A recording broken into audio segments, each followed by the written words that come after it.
नमस्कार दोस्तों। आज हम आपको लेकर चलेंगे एक ऐतिहासिक घटना की ओर जिसने भारत की आजादी की लड़ाई में एक नया अध्याय जोड़ दिया। ये कहानी है काकोरी ट्रेन एक्शन की, जिसमें कुछ युवा क्रांतिकारियों ने अंग्रेजों की हुकूमत को चुनौती दी थी। साल था 1925। भारत पर अंग्रेजों का शासन था और देश के युवाओं में आजादी की आग जल रही थी। ये वह दौर था जब महात्मा गांधी के नेतृत्व में असहयोग आंदोलन चल रहा था। लेकिन कुछ युवाओं ने सोचा कि केवल असहयोग से काम नहीं चलेगा। उन्हें लगा कि अंग्रेजों को एक कड़ा संदेश देना जरूरी है। इन्हीं में से थे राम प्रसाद बिस्मिल, अशफाक उल्लाह खान, राजेंद्र लाहिड़ी और उनके साथी। इन क्रांतिकारियों ने योजना बनाई कि अंग्रेजों के खजाने को लूटकर उनका ध्यान अपनी ओर खींचा जाए। इससे वे उस पैसे का इस्तेमाल अपने क्रांतिकारी आंदोलनों के लिए कर सकते थे।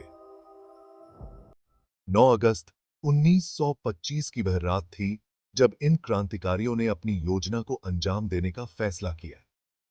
काकोरी रेलवे स्टेशन के पास सहारनपुर लखनऊ ट्रेन आ रही थी। इस ट्रेन में अंग्रेज सरकार का खजाना ले जाया जा रहा था।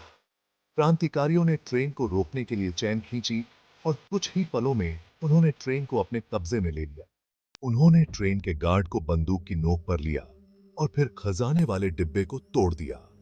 उस वक्त करीब 8,000 रुपए लूटे गए, जो आज के हिसाब से लाखों में होंगे। लेकिन यह सिर्फ पैसे की बात नहीं थी, ये एक संदेश था कि भारतीय क्रांतिकारी अब अंग्रेजों से डरते नहीं हैं। इस घटना के बाद अंग्रेजों की हुकूमत में हलचल मच गई। उन्होंने इस लूट को बेहद गंभीरता से लिया और जल्द ही क्रांतिकारियों की धरपकड़ शुरू हो गई। राम प्रसाद बिस्मिल, अशफाक उल्लाह खान और उनके कई साथियों को गिरफ्तार कर लिया गया। उन पर मुकदमा चला और उन्हें फांसी की सजा सुनाई गई। यह एक ऐसी घटना थी जिसने देशवासियों के दिलों में आजादी की आग और भी भड़का दी।